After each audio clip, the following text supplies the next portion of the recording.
Bon, les amis, je vous écoute. Alors, on va commencer, on va introduire la vidéo. Ça enregistre, Maïs? Ouais, tout va bien. Très bien. Alors, bonjour tout le monde. Ouais, salut. Salam alaikum. Azoul. Nous avons aujourd'hui le privilège, l'immense privilège d'accueillir un des piliers de l'architecture moderne et contemporaine, le virtuose de l'ombre et de la lumière, Monsieur Ricciotti. C'est un honneur de vous avoir aujourd'hui avec nous. C'est une responsabilité pour moi de parler à des jeunes architectes comme Donc pour commencer, on connaît tous Monsieur Ricciotti Rudy, l'architecte, et on veut mieux connaître comment était Monsieur Ricciotti Rudy quand il était jeune étudiant. Donc les études. Ouais, j'ai compris. Alors, quand j'étais étudiant en architecture, Oui. À dire la vérité, j'étais mal à l'aise. J'étais mal à l'aise à l'intérieur du système pédagogique. Je trouvais que mes collègues étudiants étaient des branleurs.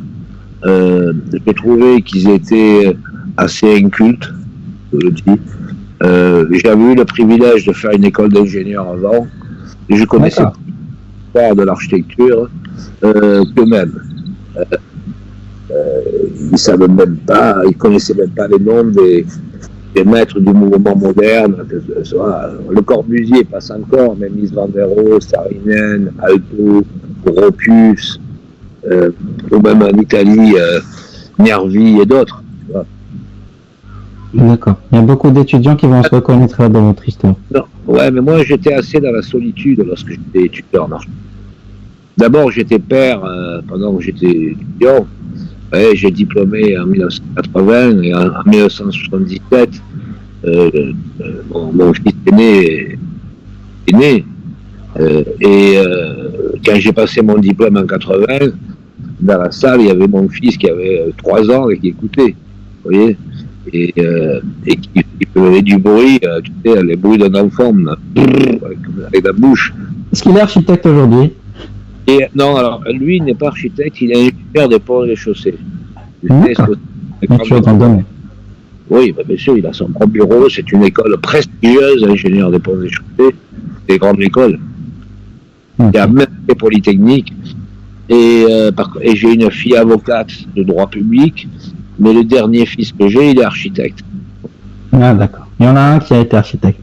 Ouais, mais je ne me suis pas occupé de lui pour qu'il se forme tout seul. Il a même été pendant très longtemps le plus petit salaire de l'agence. Vous voyez, c'était assez humiliant. Je sais que son grand-père m'appelle et me dit pourquoi tu veux humilier ton fils, c'est le moins payé de l'agence de tous les architectes. J'ai dit pour qu'il apprenne le métier, pour qu'il apprenne l'humilité et le combat. Donc aujourd'hui, j'ai un peu rattrapé ça. Mais parce qu'il est très autonome, il porte les dossiers de A à Z tout seul en Ile-de-France, à Paris. D'accord. On va parler un peu plus de Monsieur Ricciotti, l'architecte. On a une question qui nous taraude, c'est d'où vient votre sensibilité à l'ombre et la lumière? C'est à partir de quand que vous avez eu cette sensibilité? Non, je vais vous dire. J'ai passé mon enfance en Camargue. C'est la Camargue. Oui. La Camargue, c'est dans le delta du Rhône, entre les deux bras du Rhône, le grand Rhône. Il n'y a pas d'arbres, il n'y a pas d'ombre. C'est dur, c'est sec, c'est salin, il y a le pétrole, il y a le vent de la mer. Et donc, je dis que cette absence d'ombre et cette violence de la lumière a façonné un peu ma réceptivité cognitive, on pourrait dire, vous voyez, un peu cognitif, c'est donc avec une phrase qui probablement n'est pas de moi, je dis que l'ombre n'est que le langage de la lumière. Donc ce n'est que l'ombre portée de cette lumière qui nous interroge et nous fascine à nous, Méditerranéens, et vous aussi, vous êtes des Méditerranéens. Oui. On est quand même terrorisés par cette vue sur la mer, sur l'horizon de la Méditerranée, qui est une mer qui rend fou. La Méditerranée rend fou. Et d'ailleurs, on voit bien que je crois qu'il y a 15 ou 18 nationalités autour de la Méditerranée, je ne sais plus combien. Si on va jusqu'à Israël, la Grèce, la Syrie, le Liban, vous voyez bien qu'on est tous un peu paranoïaques, paranoïdes. C'est vrai. Tous un peu cinglés. Non, mais attends, il y a combien de cultures différentes au bord de la Méditerranée et combien de fous? On est tous fous. Il y a ça en commun. On a tous en commun une certaine folie et même une certaine paranoïa et davantage encore une anxiété existentielle. C'est ça la spécificité de la Méditerranée, qui est une des plus petites mers ondes finalement. Elle n'est pas si grande que ça par rapport aux océans, etc. Et on est tous fous autour de cette mer. Elle nous interroge, elle envoie des messages métaphysiques. Elle dégage des anxiétés. Moi-même, j'habite à Bordeaux. Le jour où vous venez en France, j'aurai l'honneur de vous recevoir chez moi à Cassis. C'est très gentil. J'habite le plus bel endroit de la Méditerranée, au bout d'une presqu'île. Quand je me lève tous les matins, j'ai la mer à mes pieds, vous voyez, je la vois. On aurait fait l'interview depuis chez moi, je vous aurais tourné la caméra vers la mer pour vous montrer. On ne s'habitue pas. Vous nous promettez qu'on la refera? Ah ben oui, avec plaisir. Vous avez mon portable, vous le donnez. J'ai pas envie d'avoir toutes les bon. qui m'appellent quand même. Mais on n'est pas tranquille.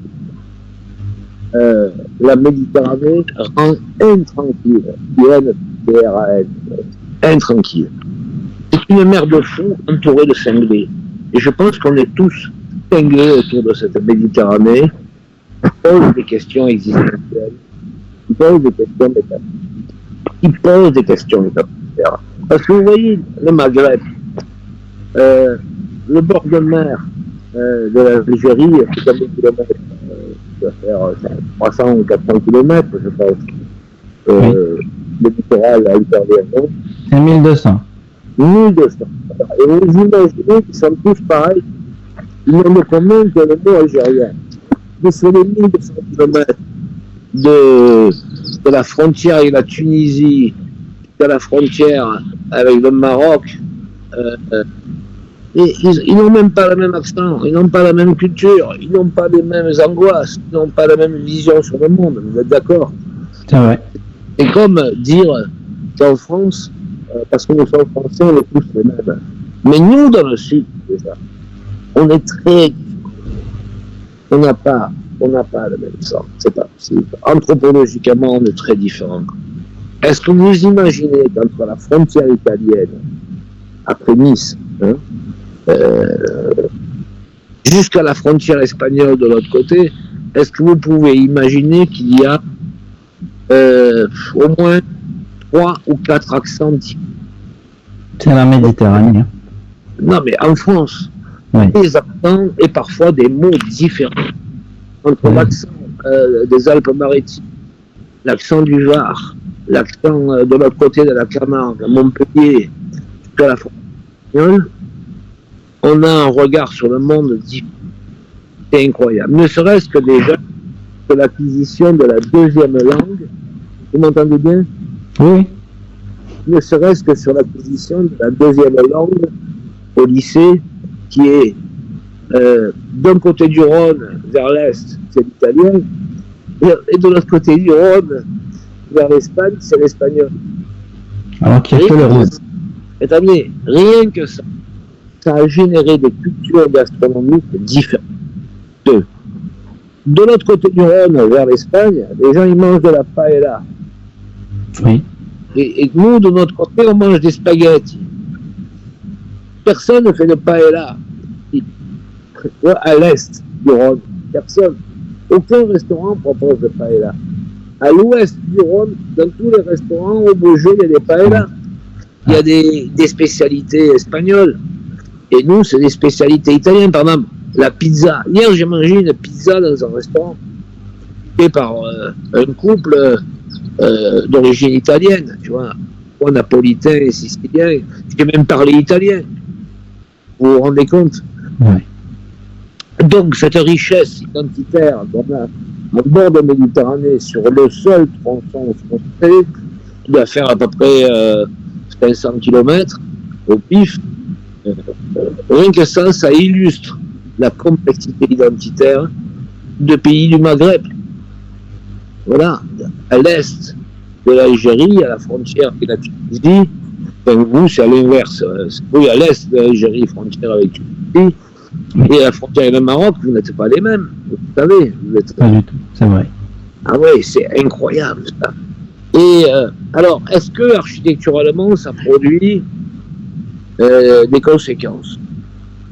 Officiellement, non. En réalité, oui. Parce qu'on est tous territorialisés. Il y a toujours une contextualité. Et la contextualité, elle peut être physique, comme elle peut être culturelle, comme elle peut être sociale, et davantage, comme elle peut être aussi cognitive. Mhm. Je vois bien qu'un Niçois ne pense pas comme un Montpellierien, vous voyez. Je vois bien que là, les corridas commencent. Je vais assister à des corridas à Arles et à Nîmes, mais là, ici, là où j'habite, là où est mon bureau à Bandol, ils n'ont aucune idée des corridas. Ils ne comprennent pas. C'est l'Italie. Ils croient que c'est une boucherie, mais pas du tout. C'est un rythme, c'est savant, c'est complexe. Donc, vous devez, vous, en plus, comme Kabyle, travailler avec cette complexité identitaire. Et comment vous sortir de cette complexité identitaire? C'est en étant, en ne se repliant pas d'identité, en essayant quand même de la chevaucher, de vivre avec, et de gérer une pensée critique. Voilà. Vous ne devez pas souffrir de votre identité, mais vous ne devez pas non plus culpabiliser ni en faire un tombeau. Vous comprenez? Surtout, je parle à des gens brillantissimes.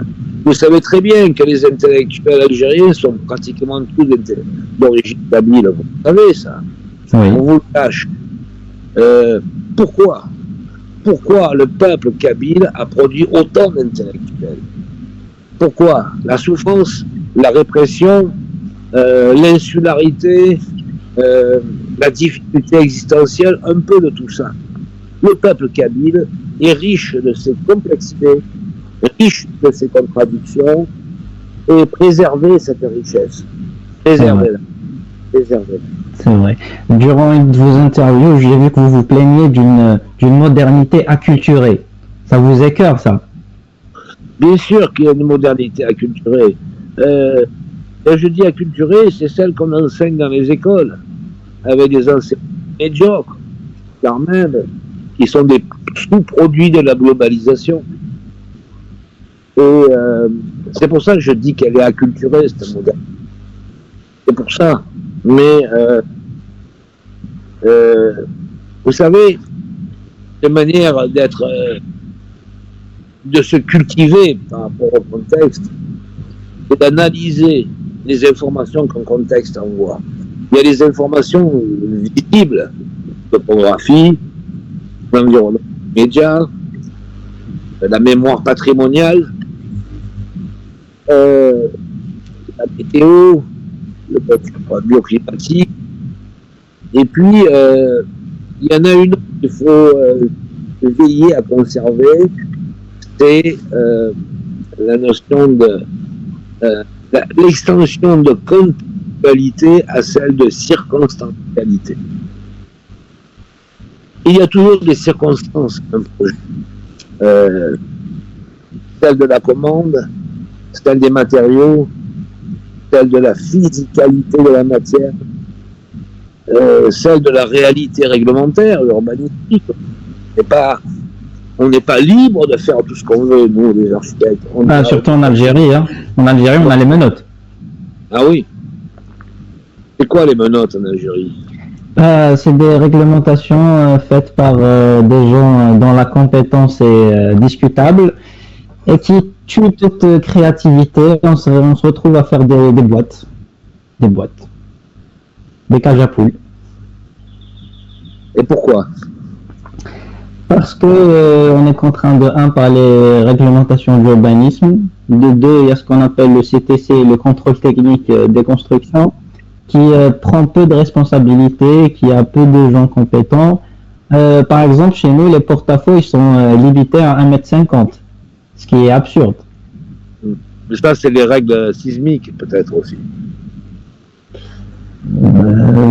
Au Japon, par exemple, il y a des règles sismiques et ils ne se limitent pas à 1,50 m pour autant. Ouais. C'est vrai, c'est vrai.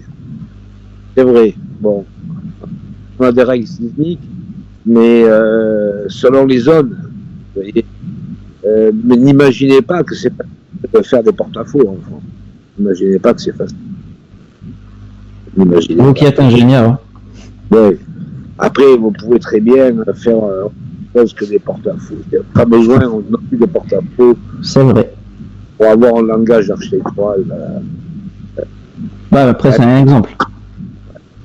D'accord, donc parlons maintenant du premier grand musée en France consacré 100% à la Méditerranée. Votre plus grand succès en architecture, on parle du MUSEM. D'ailleurs, on tape sur Google Rudy Ricciotti, le premier projet c'est le MUSEM. Ensuite, il y aura les autres projets, le pavillon noir, etc.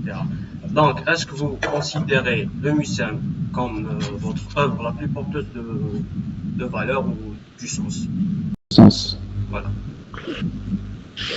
Écoutez, je ne vais pas être snob, je vais vous répondre oui. Oui, parce que ce projet, célébrant la Méditerranée, a été un prétexte pour innover technologiquement. Énormément innover. Notamment en travaillant avec des bétons fibrés ultra haute performance, dans un champ réglementaire qui n'existait pas. Vous avez visité le MUSEM? Non, pas encore. Bon, parce que c'est quelque chose à visiter. Hein. C'est presque une ziggourate. Le circule avec des passerelles, des cours, des montes. On l'a pas visité, mais on l'a analysé à plusieurs fois pour nos modules de projet. Du coup, on sait de quoi il s'agit. C'est une promenade qui part du sol pour finir sur le ciel, sur le toit. Pour aller vers le Fort Saint-Jean. Ah oui, après il y a une passerelle pour aller au Fort Saint-Jean, etc. Bon. Le MUSEM, c'est une œuvre importante. Après, technologiquement, c'est gratiné le MUSEM. Hein. Il y a des structures pré-contraintes, post-contraintes. Il y en a, hein, et si on commence à rentrer dans le récit, il y a beaucoup de choses. Est-ce que vous avez vu des projets récents comme Chanel à Paris? Non. Non. Ah ben vous tapez Chanel Ricciotti, vous verrez. Et à Paris. C'est 28 000 mètres carrés. Hein. Chanel, vous savez, la marque de haute couture. Oui. LVMH. C'est ça. Non, c'est pas LVMH. Ça ne fait pas partie de LVMH. Pas du tout. Autant pour moi. C'est pas très grave, hein, mais bon. Regardez un peu ce projet, vous verrez, c'est pas mal. Après, il y a le stade Jean-Bouin à Paris aussi, vous l'avez vu? Oui, on l'a vu. Par contre, le stade, on l'a vu. Ouais, le stade, c'est une couverture en béton fibré ultra performant sur lequel il n'y a pas d'étanchéité, parce que le béton est imperméable, hein, vous vous rendez compte? Et puis à Paris, il y en a d'autres de projets, hein. Il y en a d'autres, hein. Et je suis en train d'en terminer 2 là en ce moment, et bon, voilà. Non, il y a du boulot toujours. Il y a toujours du boulot. Allez, question suivante. J'aurais une question sur le patrimoine. Vous, en France, qui avez trouvé quelques réponses, ici on se pose toujours les questions. Pour intervenir sur un site patrimonial, quelle est selon vous la meilleure démarche à avoir? Est-ce que c'est de mettre en valeur le patrimoine ancien? Est-ce que c'est d'intervenir avec quelque chose de contemporain? Est-ce que c'est comme vous avez fait avec le MUSEM, quelque chose de contemporain, mais qui ne concurrence pas l'ancien patrimoine? Donc, quelle est la meilleure démarche à avoir, vous qui avez des semblants de réponse? Alors, écoutez, vous l'avez fait, la réponse. D'abord, on ne peut pas nier l'épaisseur historique, on ne peut pas mépriser le patrimoine, c'est absurde. C'est très important, le patrimoine, c'est la mémoire la mémoire de nos anciens, quoi, vous voyez. Qu'est-ce que je voulais vous dire? Non, je pense que patrimoine et modernité ne sont pas incompatibles. Ils ne sont pas incompatibles. D'accord. Il n'y a pas d'opposition. Si le patrimoine a une qualité, il faut la préserver, de toute façon. Il faut lui donner priorité. Le patrimoine n'appelle pas forcément une action contemporaine pour signifier sa propre dignité, l'architecte. Moi, je rêve de restaurer des bâtiments du 18e. Je ne l'ai jamais fait. J'ai juste un jour travaillé sur le cœur de l'église de Mandolle. C'était il y a 35 ans, vous voyez. Donc, d'une manière générale, le patrimoine mérite considération. Après, la co-visibilité patrimoine et modernité, elle n'est pas impossible. Mais il faut bien prendre la juste mesure. Il ne faut pas que la création vienne dévorer la mémoire. D'accord. Il faut être très habile. Le rapport entre modernité, tradition et modernité, il doit être un rapport amoureux. Si vous avez une femme dans les bras, il ne s'agit pas de la massacrer sexuellement pour exister, non, quand même. Et je bouge pas. Donc, je sais pas, dans la relation amoureuse, il existe de la tendresse, il existe de la physicalité, il existe de l'amour, il existe de la provocation, il existe un certain nombre d'attitudes qui génèrent des tensions et pas forcément des violences. Vous voyez, c'est là-dessus, j'appelle de la sensibilité. Voilà. Donc vous associez l'intervention sur le patrimoine à une histoire d'amour. Oui, moi je pense que c'est très important de protéger son patrimoine. Patrimoine, modernité, c'est un sujet complexe et fragile. Je crois qu'il faut rester lucide. Oui, il faut rester lucide. Il faut être bienveillant. Voilà. Le mot, c'est par rapport au patrimoine, il faut être bienveillant. C'est la bienveillance. Il faut pas le prendre. Il faut pas le prendre avec violence. C'est pour ça que je vous ai parlé de la relation de couple homme-femme, femme-homme. C'est pas celui qui a le plus de muscles qui a raison, hein, d'accord. Donc, il y a l'harmonie. Il y a une harmonie. Mais vous n'êtes pas marié encore. Pas encore, on est encore jeune. Oui, bah, mais quel âge vous avez? On a 22 et 23 ans. Oh là là, vous pressez pas, vous marquez pas. Vous pressez pas. Franchement, vous avez le temps. Allez, question suivante. Donc nous avons rencontré lors de vos interviews deux citations qui nous marquent ou bien ils sont un peu dans le flou pour nous. La première c'est, bon, on aimerait avoir plus d'explications. La première c'est lorsque vous dites que l'architecte doit choisir entre être soit mégalo, soit psychopathe. Psychopathe, voilà. Donc vous avez choisi d'être psychopathe. Alors, oui, moi j'ai choisi d'être psychopathe. Oui. Voilà, c'est-à-dire que c'est plus efficace que d'être mégalo. Parce que mégalo en architecture, c'est très médiocre, c'est très mauvais, c'est surtout pas, non. Parce que le mégalo n'a pas de mémoire, ne travaille pas sur la perspective historique, n'écoute pas la mémoire politique, ne prend pas en considération des aspects économiques. Alors que le psychopathe, qui a un autre type de maladie, tout de même, et lui, il passe à l'acte. Mais il passe à l'acte toujours probablement dans un champ culpabilisé. En tout cas, moi, je suis un architecte psychopathe culpabilisé. Et j'ai toujours peur de me tromper.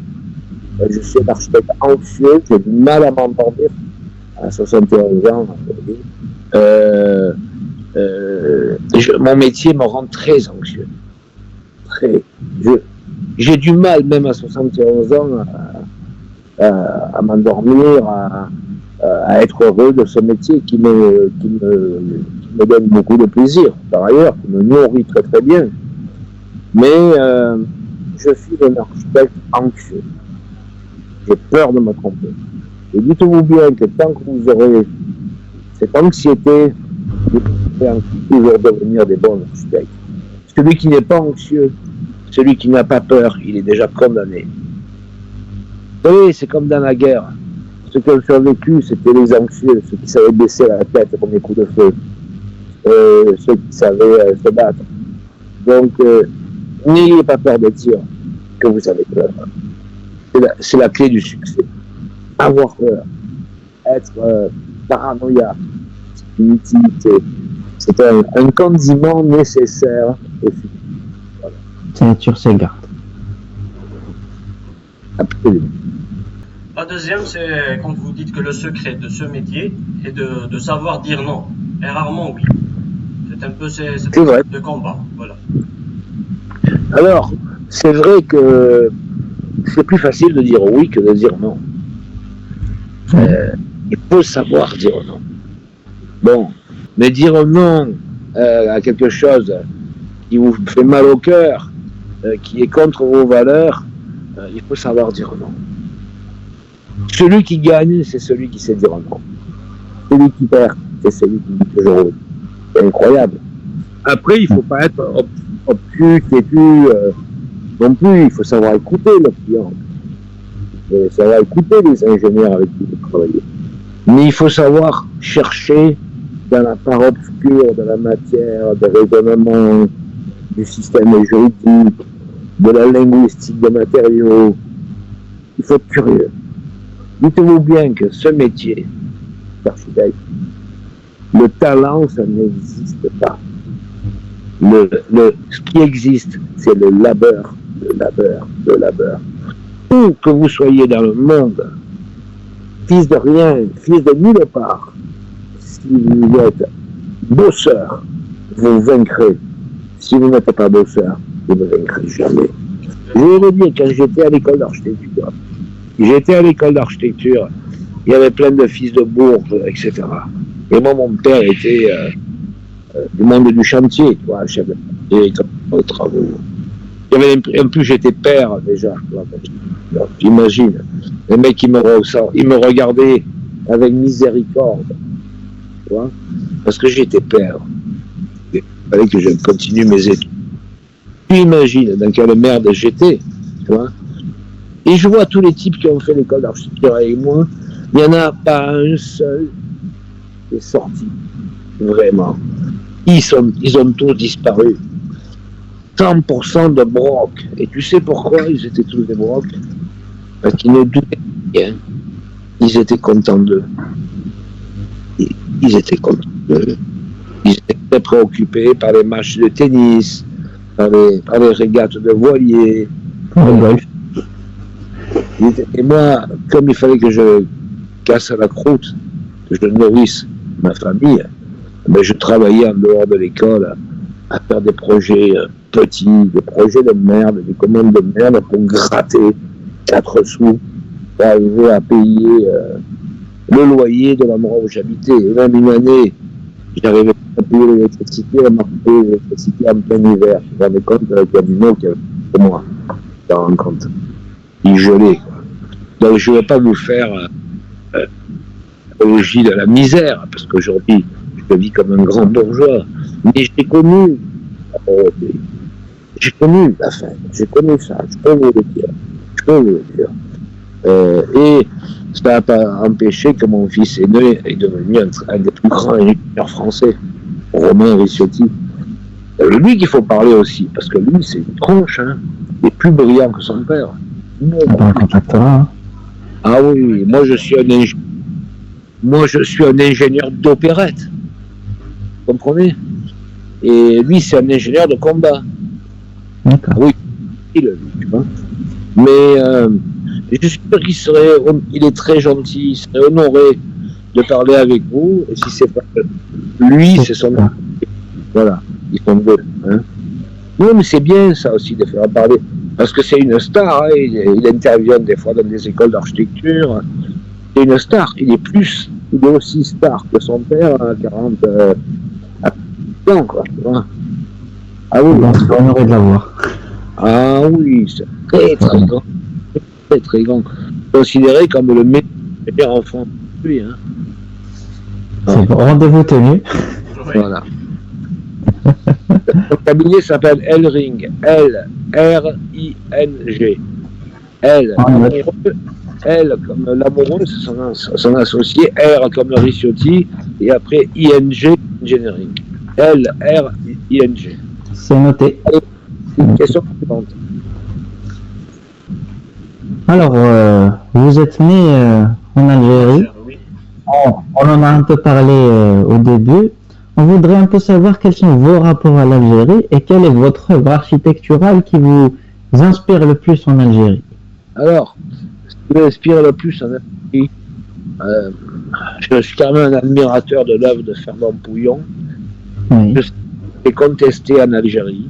Je trouve ça regrettable parce que s'il y a quelqu'un qui a su mettre en évidence la force du travail, la mémoire de la pierre, c'est quand même ce qu'il y a de plus beau. Il n'y a rien de plus beau qui n'ait été fait en Algérie depuis Fernand Pouillon.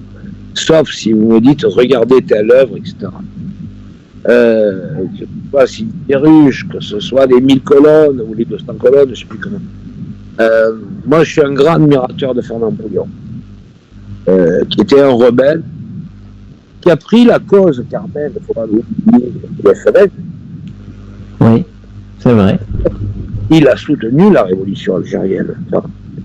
Attention, alors qu'il était l'homme de la France, même. C'était à l'époque de Boumedienne, hein, du président Boumedienne. Moi, je trouve que l'œuvre de Fernand Pouillon, tout à fait d'actualité encore aujourd'hui. Il y en a tellement. Je vous encourage à visiter les œuvres de Fernand Pouillon. On nous fait ses éloges à l'école. Nous aussi, on l'aime beaucoup. Nous deux, on l'aime beaucoup, en tout cas. Le rationalisme constructif, c'était une vision. Hein. Voilà. C'est vrai. Après, je ne connais pas autre chose. C'est Kenzo Tang qui avait fait l'université, je crois. Et puis, il y a aussi au-dessus d'Alger l'hôtel El Orati, là, comment il s'appelle. L'Horacie, oui. C'est une barre monumentale. C'est de qui? Attendez, ne coupez pas. Donc, pour terminer, on veut encore apprendre de vous, de M. Ricciotti, dans quel conseil donnez-vous à nous déjà, les nouveaux diplômés et les étudiants d'aujourd'hui?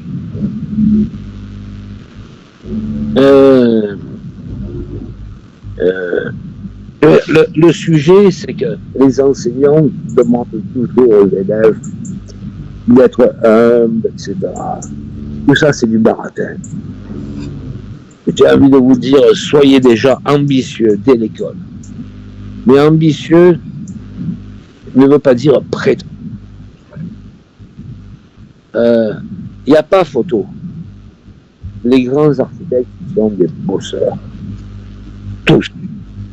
C'est pas des types qui travaillent 35 heures. Ça bosse, ça bosse, ça bosse. Et l'investissement, il ne trouve son retour que beaucoup plus tard.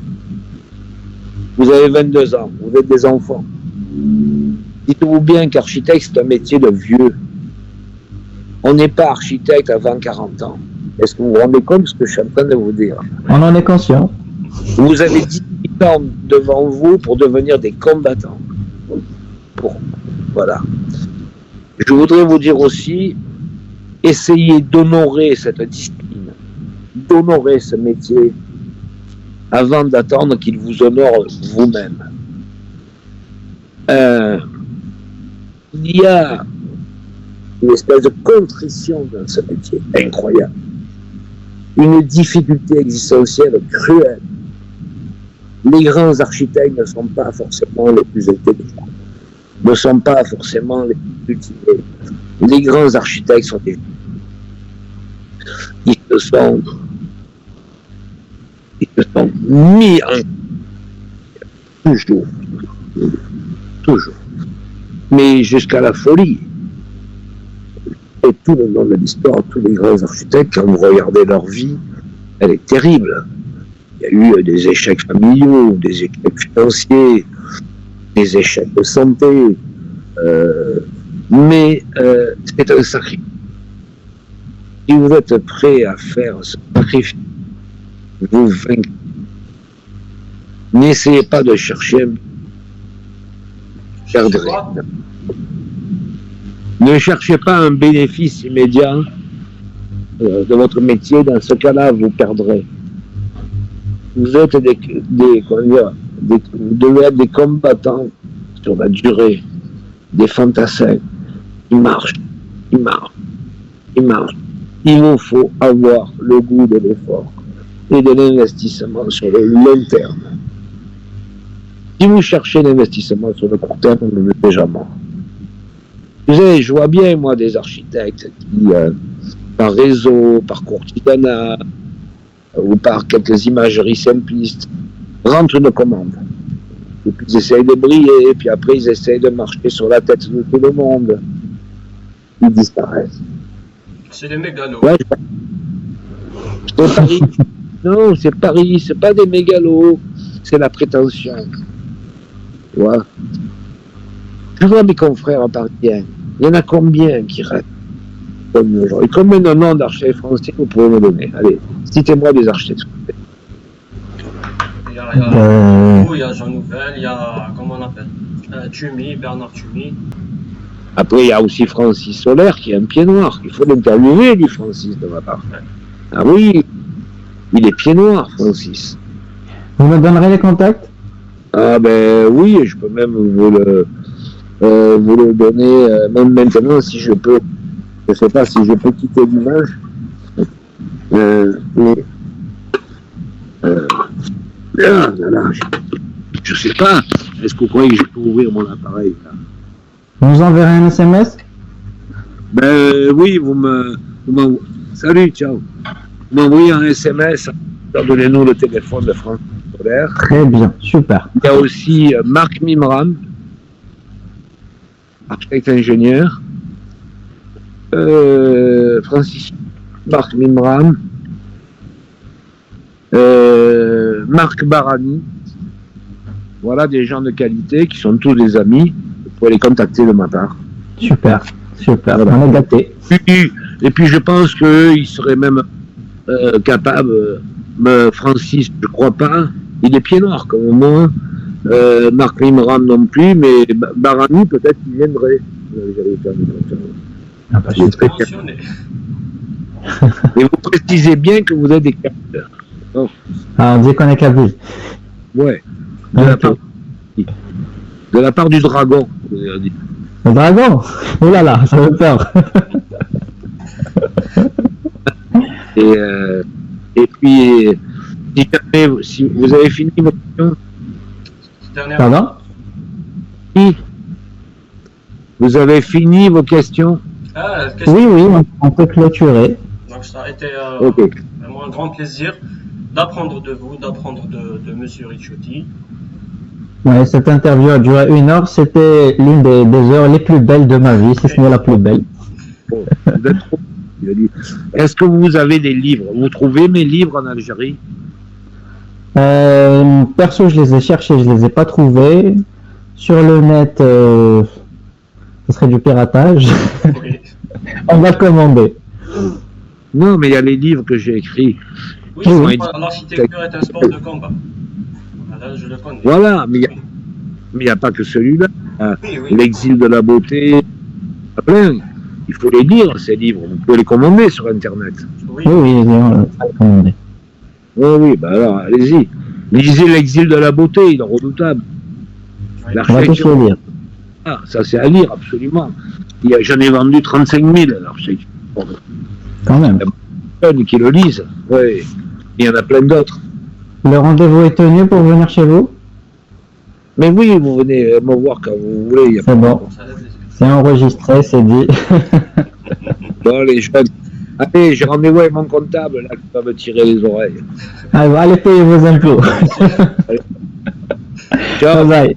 Merci. Ciao.